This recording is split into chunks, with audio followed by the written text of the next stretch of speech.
نحمده ونصلي على رسول الكريم أما بعد فأعوذ بالله من الشيطان الرجيم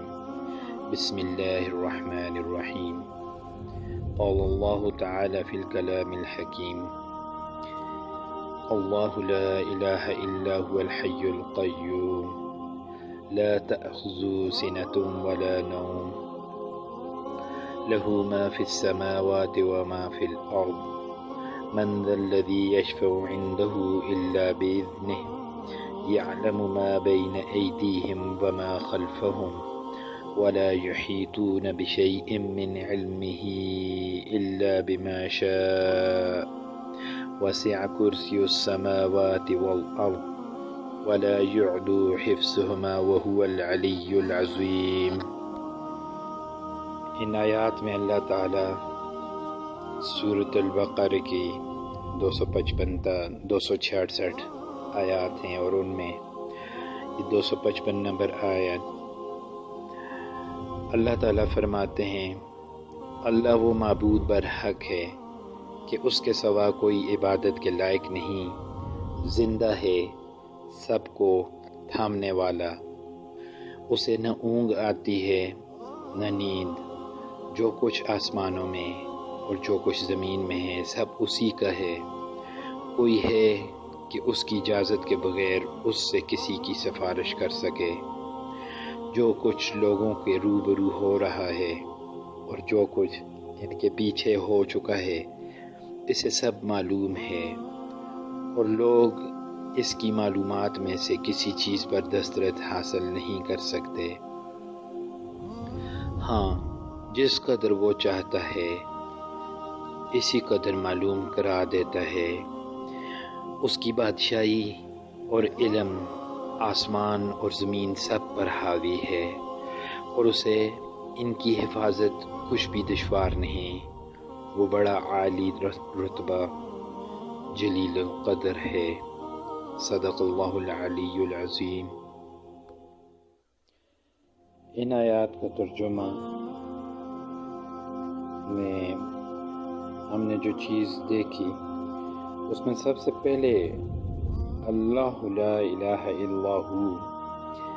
اس میں معبود برحق کے بارے میں ذکر کیا گیا کہ اللہ کے علاوہ کوئی معبود برحق نہیں ہے۔ معبود تو دنیا میں بہت سے ہیں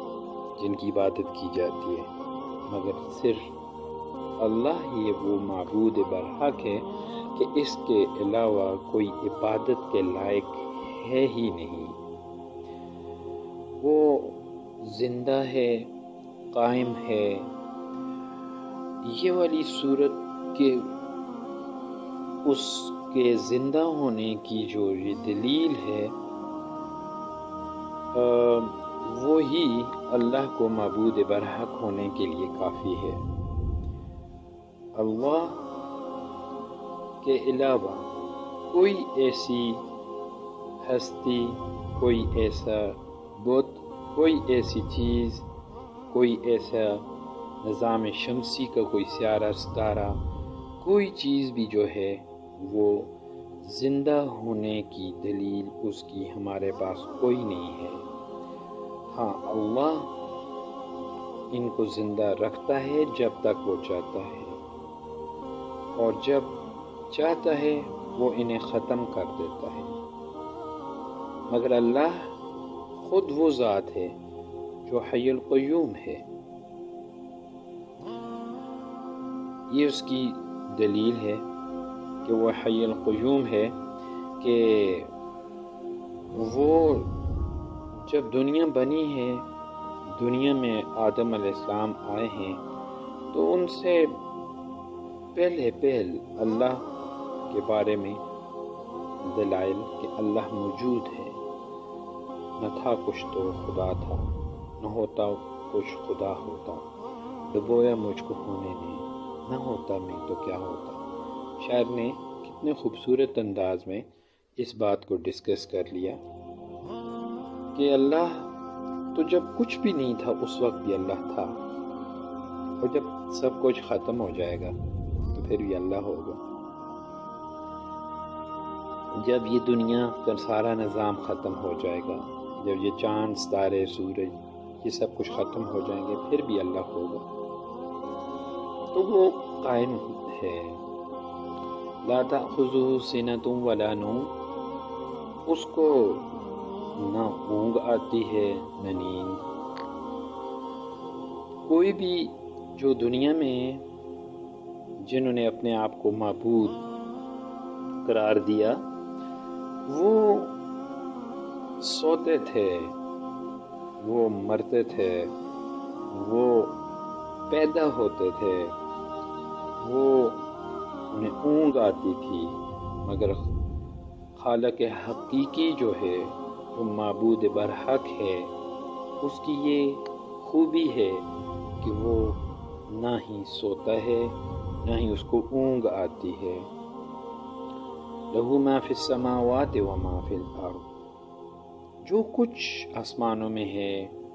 جو کچھ زمین میں ہے، سب اسی کا ہے۔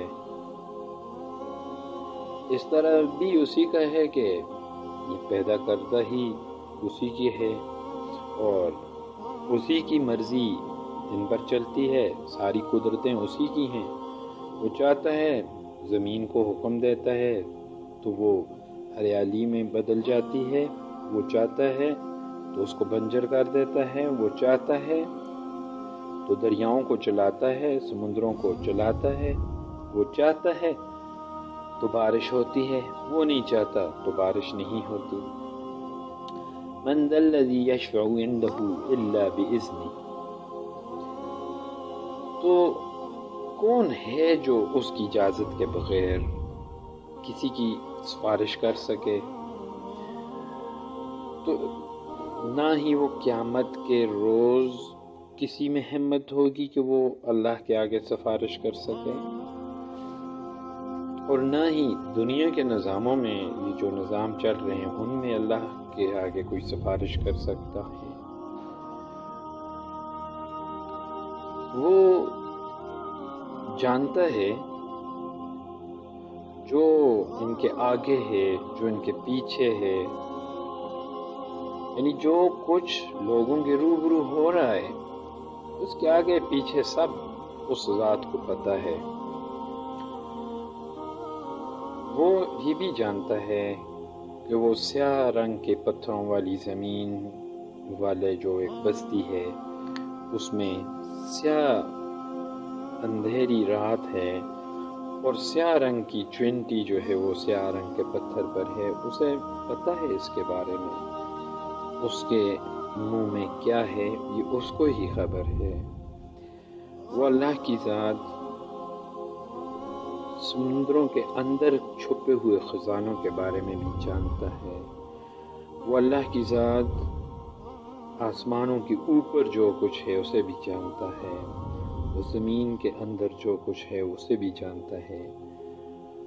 اور اسے یہ بھی پتہ ہے کہ اس کے بعد کیا ہونا ہے، اور جو کچھ پہلے گزر چکا اس کے بارے میں بھی اس کو خبر ہے، وہ خوب جاننے والا ہے۔ تو یہ خاصیتیں، یہ خوبیاں اللہ کی اس واحد ذات کی ہی ہیں جو معبود برحق ہے۔ اللہ نے اپنی یہ خوبیاں بیان کر کے ان سارے معبود جو اپنے آپ کو عبادت کے لائق سمجھتے تھے، یا جن کو لوگ سمجھتے تھے کہ یہ عبادت کے لائق ہیں، ان سب سے اللہ تعالیٰ نے الگ کر کے بتا دیا، وہ سب تو پیدا کرتا ہے جبکہ یہ تو خود آنے والا ہے، یہ پیدا کسی سے نہیں ہوا۔ اس کی پیدائش کے بارے میں خود اللہ فرماتے ہیں سورۃ قل هو اللہ احد، کہہ دو کہ اللہ ایک ہے، اللہ الصمد، لم یلد ولم یولد، کہ وہ نہ پیدا ہوا ہے نہ اس سے کوئی پیدا ہوگا ہوا ہے۔ تو جس قدر وہ چاہتا ہے اس قدر وہ معلوم کروا دیتا ہے، لوگوں پر اپنے راز افشاں کر دیتا ہے۔ اس کی بادشاہی اور علم آسمان اور زمین سب پر حاوی ہے، اور اسے ان کی حفاظت بھی کچھ دشوار نہیں۔ وہ اللہ وہ ذات ہے کہ اس نے فرمایا کہ ہم نے زمین و آسمان بنائے، اس میں باقی چیزوں کو بنایا، ہر ایک کو اپنے اپنے مداروں میں چھوڑ دیا، تو نہیں مجال کسی ایک کی کہ وہ دوسرے کو علب کے، اور نہیں مجال کسی دوسرے کی کہ وہ کسی دوسرے کو علب کے۔ تو اللہ کی ذات نے یہ اسی کی بادشاہی ہے، یہ اسی کا کنٹرول ہے۔ تو ساری معلومات جو انسان تک آئی ہیں آج تک، یہ سب اسی نے دی ہیں۔ انسان کو اتنی عقل، اتنی فہم و فراست یہ اسی کی دی ہوئی ہے، ورنہ انسان جیسے دوسرے جانور